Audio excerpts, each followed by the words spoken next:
The scent hit me first, metallic and sharp, like copper pennies soaking in rain. Then came the sounds. Labored breathing, barely audible over the forest's whispers, and two tiny mewling cries that seemed impossibly fragile against the vastness of the night. I shouldn't have been there at all. The forest boundary marked the end of what my grandmother called sensible territory, and the beginning of what everyone else in our small town simply called where fools die. I pulled my worn cardigan tighter around my shoulders. October nights in these mountains cut straight to the bone, and the mist rising from the forest floor only made the cold more invasive.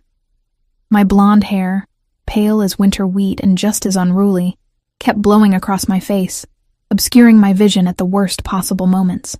I tucked it behind my ears for the 100th time, and continued forward, drawn by those sounds, those impossible sounds that shouldn't be here, so deep in the forbidden woods. My flashlight beam trembled across the forest floor, catching on exposed roots and scattered leaves. 3 more steps, and the light finally revealed them. A man, sprawled against the base of an ancient oak. His body curled protectively around 2 tiny bundles, blood soaked through his torn shirt, black in the dim light. The bundles, the source of those heartbreaking cries, moved slightly. Babies. 2 of them. My breath caught in my throat. The ceremonial knife my grandmother had given me on my 16th birthday felt suddenly heavy in my pocket. "Carry it always," she'd whispered, pressing the bone handle into my palm. "Our family protects, even when we cannot fight." I'd rolled my eyes then, thinking it another of her superstitious relics, like the dried herbs hanging from every doorway in our cottage or the salt lines across our thresholds. Now, standing before this broken tableau of father and children, I understood why she'd insisted. The world was full of horrors, even our little corner of it. The man's eyes snapped open as I approached, and I froze. I'd expected pain, fear, perhaps even the clouded gaze of someone crossing into death. Instead, I faced something entirely different, pure, concentrated rage that seemed to burn through the darkness between us. His irises caught the moonlight filtering through the canopy and reflected it back with an amber glow. Not human. Not entirely. Everyone in town whispered about the creatures in the deep forest, with their animal strength and ancient laws. Most believed they were myths, stories to keep children from wandering too far. My grandmother knew better. Our family always had. "Stay back," he growled, his voice barely human. Blood bubbled at the corner of his mouth. I should have run. Any sensible person would have. But the baby's cries had grown weaker, more sporadic, and something in me, something deeper than fear, wouldn't allow retreat. "I can help," I said, my voice steadier than my hands. "The children need warmth and milk." His laugh was bitter, cutting. "You know what they are?" "I know they're innocent," I answered. "And dying." A spasm of pain crossed his face, momentarily replacing the rage. He looked down at the bundles in his arms, and something in his expression cracked open. Beneath the fury lay something raw and desperate, love mingled with utter helplessness. "They'll kill them too," he whispered, more to himself than to me. "The council won't allow them to live. My betrayal, my punishment. But they've done nothing." His eyes, fever bright, fixed on me again. "Why would you help? You're human." The question hung between us, and I found myself without a ready answer. Why indeed? This wasn't my fight. These weren't my people. The wise choice, the safe choice, would be to back away slowly and pretend I'd never ventured beyond the boundary. But my grandmother's voice echoed in my memory. "Our family protects," and the knife in my pocket seemed to pulse with warmth, as if responding to her words across time. "Because I can," I finally said. "Because no one else will." Something changed in his gaze then. Not softening exactly, but a shift, like a predator reassessing. He tried to move and gasped as fresh blood soaked through his shirt. "They tried to execute me," he explained, his words coming in painful bursts. "Traditional way. Wounds that heal slowly. Should have died already. Fighting it. For them." He nodded toward the infants. I knelt beside him, close enough now to see the babies' faces.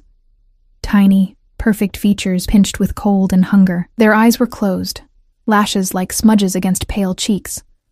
One had a tuft of dark hair, like the man's. The other was bald, with only the suggestion of fair fuzz. "I have a cabin," I said, surprising myself with the offer. "Not far. If you can walk with support, they'll track us," he cut in. "By scent, my blood. My grandmother taught me how to mask scents." The words came automatically. "Herbs and smoke, old ways." His eyes narrowed. "What are you?" "Just human," I replied. "From a family that remembers." He studied me for a long moment before nodding once, a decision made. "Help me up." It took all my strength to support him. He was tall, far taller than I'd realized when he was slumped against the tree, and solid with muscle beneath the torn, bloody clothes. He cradled the babies against his chest with one arm, while I took as much of his weight as I could bear. Each step seemed to cost him, his breathing ragged and harsh against my ear. Twice we stopped, his legs nearly buckling. Twice I thought we wouldn't make it, but we did. My cabin appeared through the trees like a beacon, its windows glowing amber with the light of the fire I'd left burning in the hearth. It wasn't much, just one room with a small kitchen area, a bed, a table, and the fireplace, but it was mine, built by my own hands on the edge of family land. My refuge when the town's whispers about that strange chase girl became too loud. Once inside, I helped him to my bed, taking the babies only when he couldn't hold them any longer. His eyes never left them, even as I laid them on a blanket near the fire and began stripping off their cold, damp clothes. "They need milk," I said, examining them carefully. Both girls, I realized. Twins, perhaps a week old if that. "I have goat's milk. It's not ideal, but it will sustain them," he said weakly. "Temporarily." I worked quickly, warming milk on the stove and feeding the tiny girls with a dropper I used for injured birds. Their hunger was desperate, heartbreaking. Between drops of milk, I stripped the man's shirt away, revealing wounds that made my stomach turn. 5 deep gashes across his torso, each bleeding sluggishly. The pattern was deliberate, ritual. "They used silver," he explained, watching me examine the wounds. "It prevents healing." I nodded as if this made perfect sense, as if I dealt with silver-inflicted ritual wounds every day. "I need to clean these." He didn't flinch as I worked, washing away blood and dirt with water steeped with healing herbs.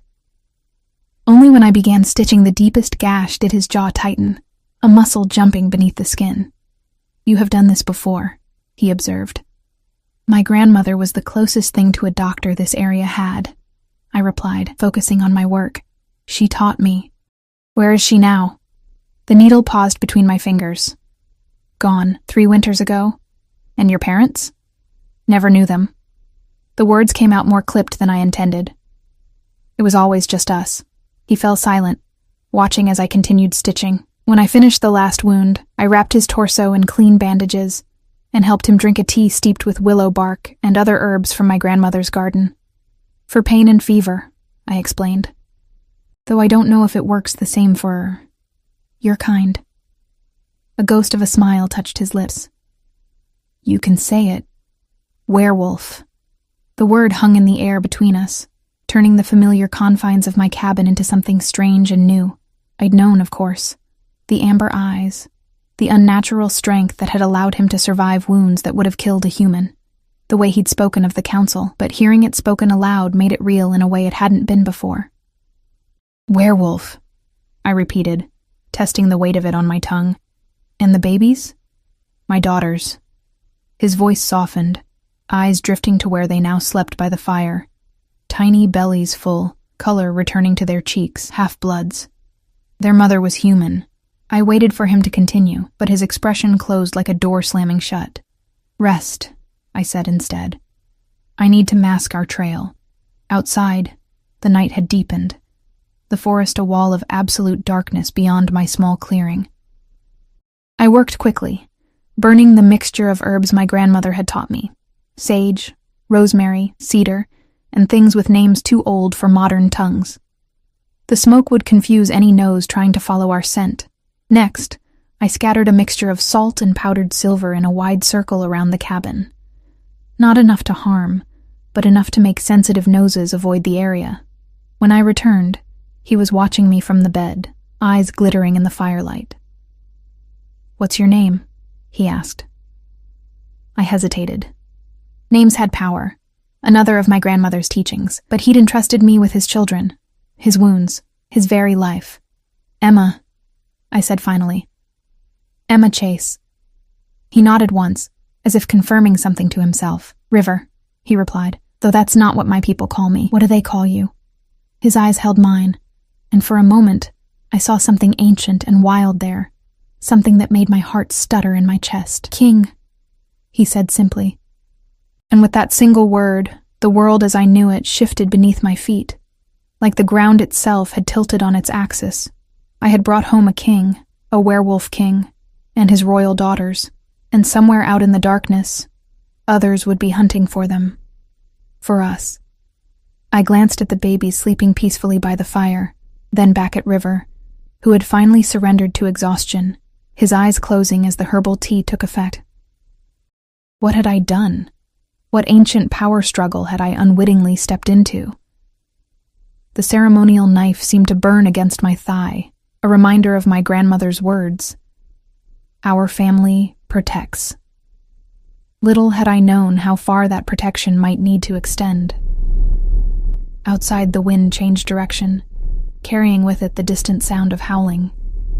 Sleep came in fitful bursts that night, my body curled protectively on the rug beside the hearth, never more than an arm's length from the twins. Every creak of the cabin's timber bones had me bolt upright, knife in hand, eyes darting to the windows. The howling had stopped around midnight, but its echo remained, vibrating in my bones like the aftershock of an earthquake. Dawn broke pale and hesitant through the autumn mist. I stoked the fire and checked on my unlikely guests. The babies slept peacefully, their tiny chests rising and falling in perfect synchronicity. River's condition, however, had deteriorated. Sweat beaded on his forehead, and his skin burned beneath my palm.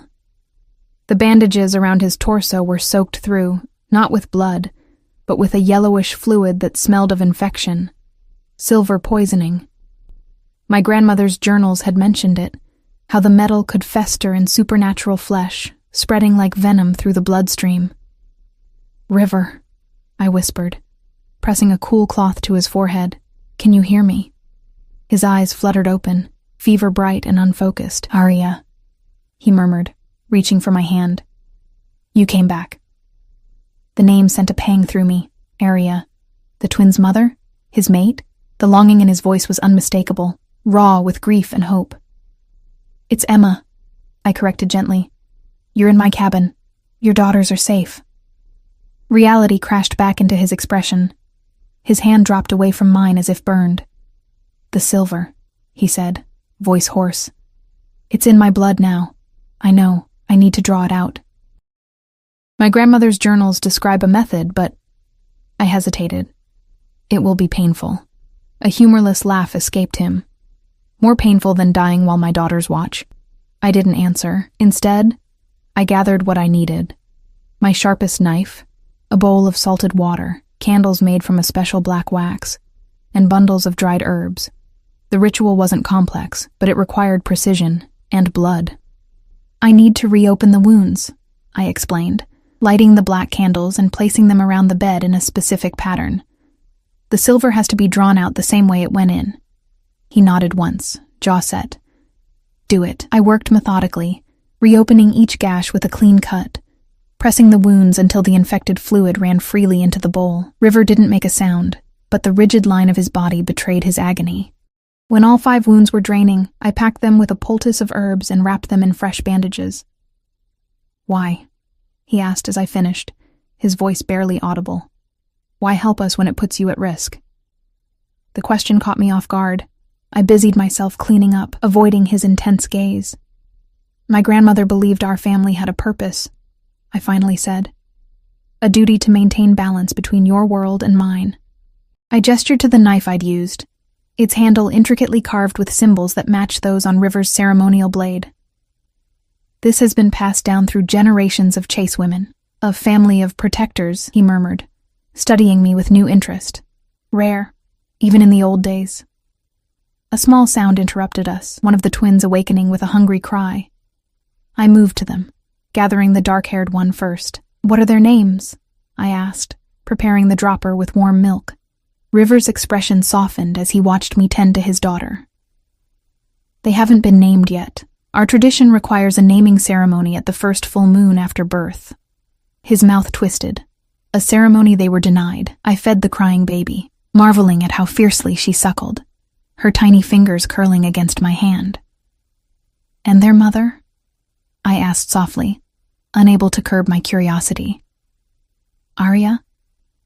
The silence that followed was so absolute I could hear the fire crackling in the hearth. When I glanced up, River's face had transformed into a mask of grief so profound, it stole my breath. "Dead," he said flatly. "She died bringing them into this world, another reason they want my daughters destroyed. Half-human offspring born to the Alpha King, whose mate died in childbirth, an ill omen, they said, evidence that I had defied the natural order by choosing a human." My arms tightened instinctively around the baby. "That's barbaric. That's tradition." His voice was bitter. "Our laws haven't changed in centuries. The Alpha King must mate with a werewolf woman of pure lineage. I knew this. Arya knew this. We thought—" He broke off, looking away. "We thought love would be enough, that I could change things from within." The baby in my arms finished feeding, and I moved to burp her, the motion automatic and soothing. What happened instead? Civil war. He gestured weakly to his wounds. "The council elders, led by my uncle, declared me unfit to rule. Those loyal to me fought back. We were outnumbered.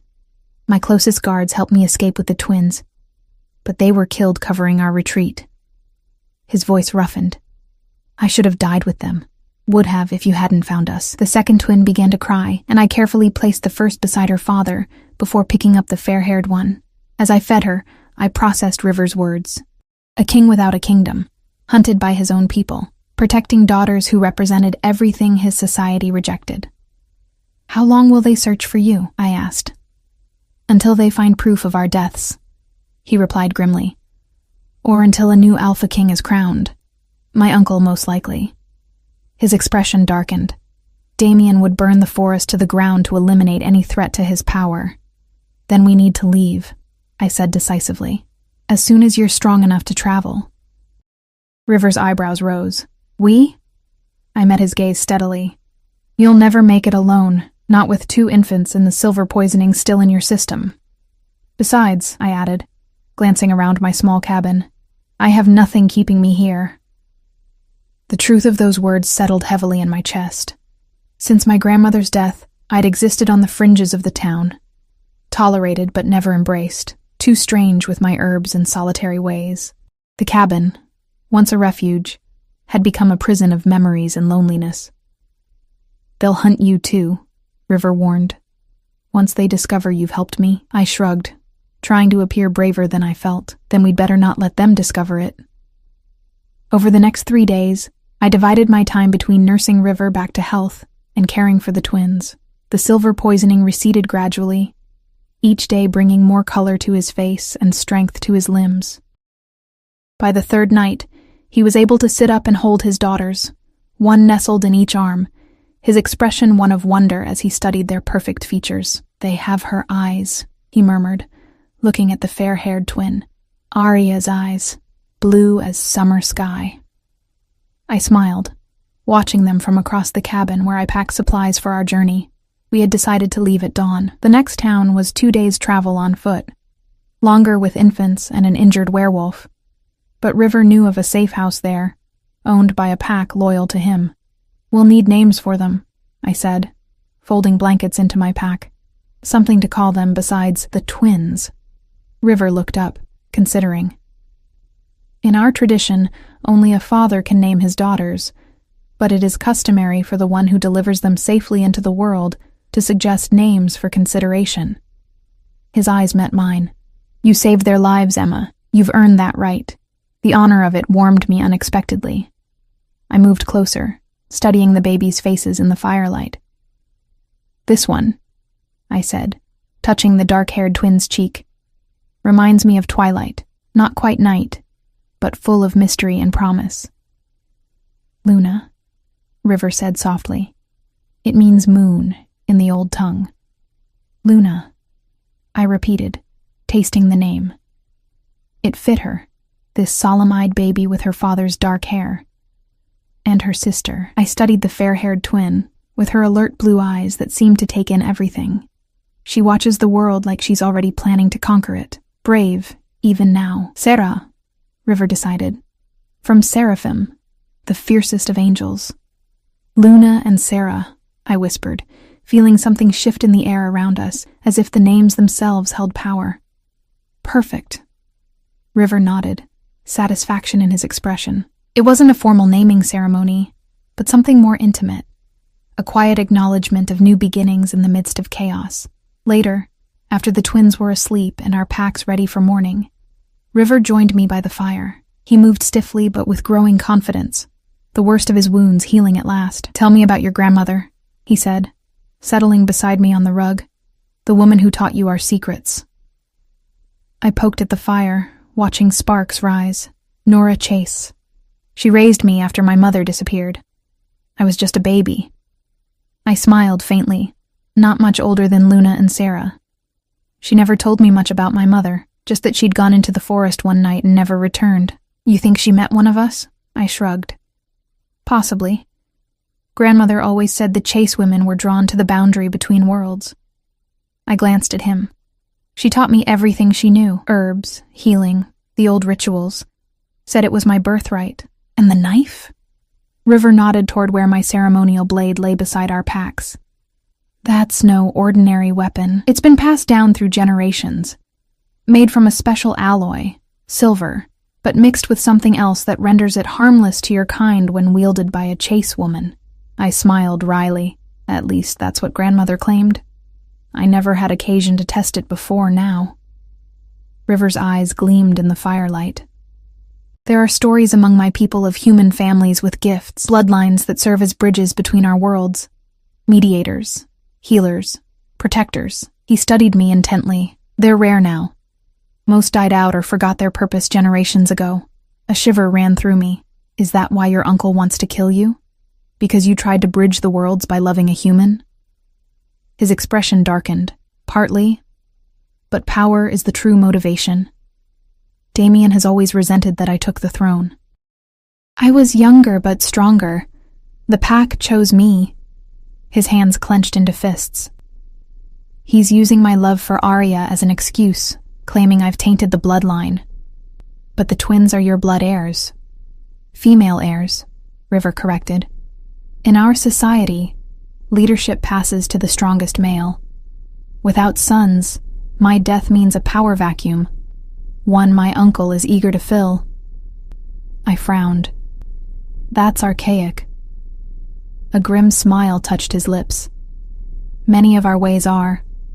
That's what Arya and I hope to change. And now? His eyes drifted to where his daughters slept. Now survival is all that matters. If Damien becomes king, he'll hunt down anyone loyal to me, destroy any evidence that I ever ruled, including my daughters. Then we won't let that happen, I said firmly. Tomorrow, we leave for the safe house. After that, I hesitated, unsure what came next. What role could I possibly play in a werewolf power struggle? River seemed to read my thoughts. After that, you'll be free to go your own way, Emma Chase. You've risked enough for us already. The words were meant to reassure, but they landed like stones in my stomach. The thought of walking away, of never seeing River or the twins again, felt impossible, as if they'd somehow become essential to me in the span of mere days. Before I could respond, a sound froze us both, the distant crack of a branch breaking in the forest. Then another. Footsteps approaching, too heavy to be deer or fox. River's head snapped up, nostrils flaring. They've found us, he whispered, voice tight with fear. Damien's trackers. I moved instantly to the twins, gathering them into my arms as River struggled to his feet. How many? I asked. 3, maybe 4. He inhaled deeply. Armed with silver.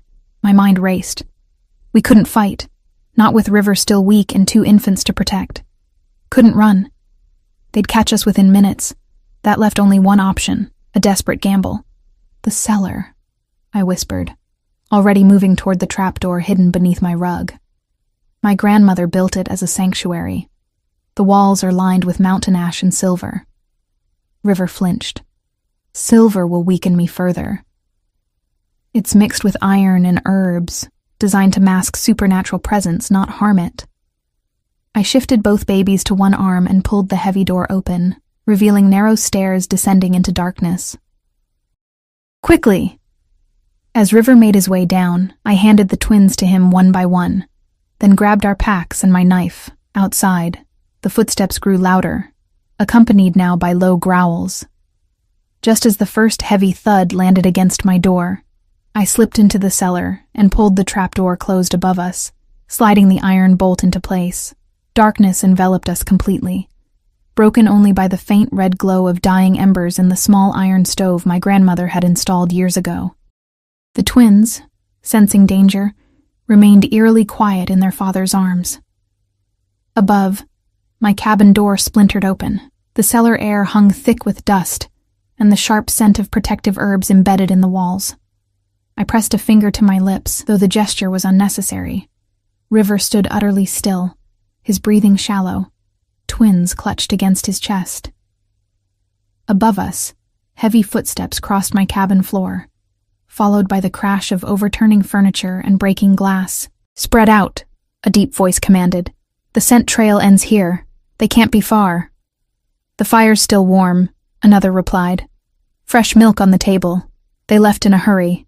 A third voice, lower and more refined than the others. "Search everything. Damien wants the king's body and the abominations." River's arms tightened around his daughters at the word.